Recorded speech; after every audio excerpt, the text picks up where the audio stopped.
انجام بتانا ہے۔ ہمارے بچے تو ذبح ہو گئے اسکولوں پر اور پڑھائیوں پر اور ٹیوٹر اور ٹیوشن سینٹر، ان بیچاروں کی جو پنپنے کی عمر تھی، بڑھوتری کی اور عقل کی گروتھ کی عمر تھی، وہ ساری برباد ہو جاتی۔ پھر جو ہی سر نکالتے ہیں نافرمان ہوتے، چونکہ ان کے جو نیورونز ہوتے ہیں وہ 3 سال کی عمر میں اسکول جاتے ہیں، وہ جلنا شروع ہو جاتے ہیں، اسی میں پیچھے سے کرنٹ زیادہ آ جائے تو یہ پھٹ جائیں گے، ٹوٹ جائیں گے۔ جب 3-4 سال کے بچے پر کتابوں کا بوجھ لادا جاتا ہے، پھر ماں باپ کا پریشر ہوتا ہے، تو ان کے نیورون کہتے ہیں دماغی سیل، وہ جل جاتے ہیں، پھٹ جاتے ہیں۔ پھر جو بڑے ہوتے ہیں نہ ماں باپ کی سمجھتے ہیں نہ کسی اور کی سمجھتے ہیں، وہ اپنی کرتے ہیں، اپنی موج میں ہوتے ہیں۔ ہدایت محبت سے، پیار سے کسی کو بتا دینا، آگے وہ لے لے تو ٹھیک ہے، نہ لے تو میرا ذمہ ختم ہو گیا۔ ھذا بلاغ للناس۔ یہ قرآن چونکہ عربوں پہ اترا ہے، ان کی زبان میں اترا ہے، ان کی معاشرت کو سامنے رکھ کے اترا ہے، تو ان کے اندر میں اتر گئی بات۔ ہدا سمندر میں پہاڑ کی اس چوٹی کو کہتے ہیں جو پانی سے باہر نکلی ہوئی ہو اور چمکدار ہو، سورج کی شعاعیں پڑنے سے چمکتی ہو۔ اس زمانے میں کمپیوٹر نہیں، مشین نہیں، بادبان کشتی ہیں، رات کو سفر کرتے تھے تاروں کو دیکھ کر، تاروں کی مدد سے سمت طے کرتے تھے، یہ مشرق ہے مغرب ہے۔ صحرا میں اب بھی آبادی ہے، سعودی کے، قطر کے، تو میں نے ایک بدو سے پوچھا جو صحرا میں رہتا کہ تم لوگ تو ریت ہی ریت، راستہ کیسے پہچانتے؟ وہ ایسے چلتے ہیں جیسے لکھا ہوتا ہے لاہور 90 کلومیٹر، اس طرح چلتے ہیں ریت۔ تو کہا ہم ستاروں کا علم جانتے ہیں، ہم ستاروں کو دیکھ کے چلتے، پر دن میں وہ اتنا ہمارے اندر ہوتا ہے کہ ہم اس کے مطابق چلتے رہتے۔ رات کو چلتے تھے ستاروں کو دیکھ کر، اور دن میں چلتے تھے ان روشن چوٹیوں کو دیکھ کر کہ یہ جگہ جگہ تھیں، اور انہوں نے ان کو متعین کیا تھا، یہاں سے جدے مڑنا ہے، یہاں سے یمبو مڑنا ہے، یہاں سے عدن مڑنا ہے، یہاں سے عقبہ مڑنا ہے۔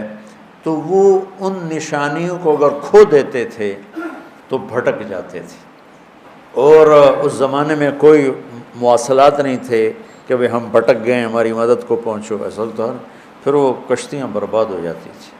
تو ہدا یہ زندگی کے سمندر میں وہ روشن چٹان ہے جو انسانی کشتیوں کو راستہ دکھاتی ہے کہ یہ روشن چٹان ہے اور یہ زندگی کا سمندر ہے، اور یہ طارق جمیل ایک کشتی ہے اور اس سے راستے کی تلاش ہے۔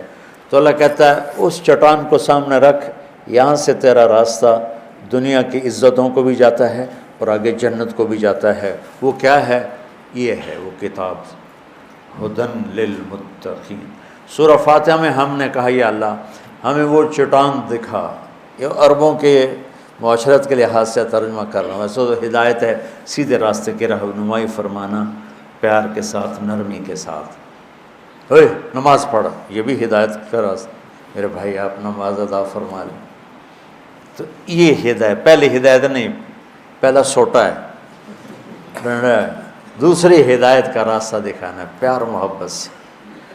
تو وہ روشن چٹان جو انسانوں کو راستہ دکھاتی ہے، پانی کے سمندر میں اور منزل کا پتہ بتاتی ہے، زندگی کے سمندر میں انسانی کشتیوں کے لیے قرآن وہ چٹان ہے جو انہیں زندگی کا پتہ بتاتا ہے، آخرت کا پتہ بتاتا ہے اور صحیح منزل تک پہنچا دیتا ہے۔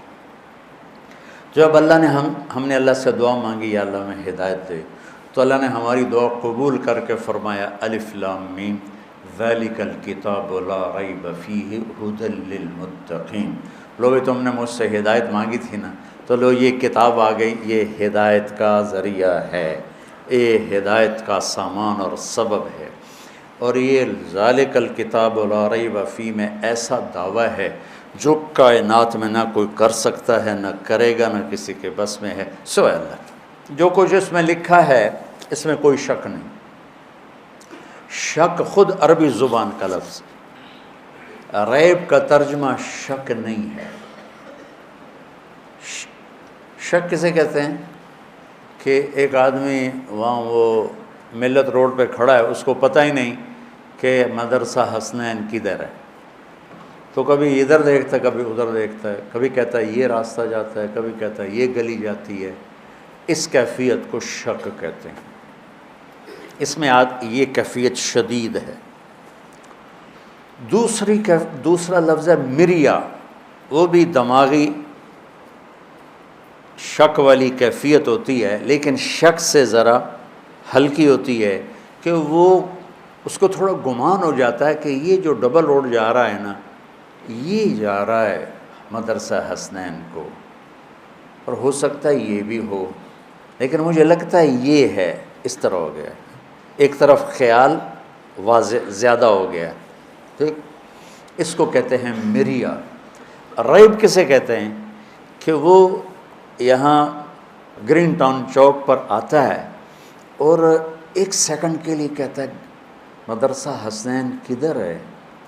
اب یہ کدھر ہے بھی پورا نہیں ہوا کہ اس کی نظر پڑ جاتی ہے ہمارے بورڈ پر مدرسہ حسنین، وہ کدھر، وہ یہ بھی زیادہ ہے، یہ بھی زیادہ ٹائم ہے۔ ایک لمحے کے تردد کو عربی میں ریب کہتے ہیں، ایک لمحے کی ابتدا میں تھوڑا تردد اور اسی لمحے کے آخر میں وہ تردد ختم ہو گیا، اسے عربی میں ریب کہتے ہیں۔ تو وہ شہنشاہ کہہ رہا ہے وہ میرے بیوقوف بندو، وہ میرے پیارے بندو، اللہ تعالیٰ لاڈ سے پکارتا ہے، کبھی ڈانٹ کے پکارتا ہے، وہ میرے بندو میری کتاب میں تو ریب بھی نہیں ہے کہ ایک کھٹک، ٹک ٹک بھی زیادہ ہے، اتنی دیر کا بھی کھٹکا نہیں ہے، تو مریا شک اس میں کہاں آئے گا؟ جو اتنی طاقتور کتاب ہو، تم اسے چھوڑ کے لوگوں کے پیچھے بھاگ رہے ہو، کتنے بے وقوف۔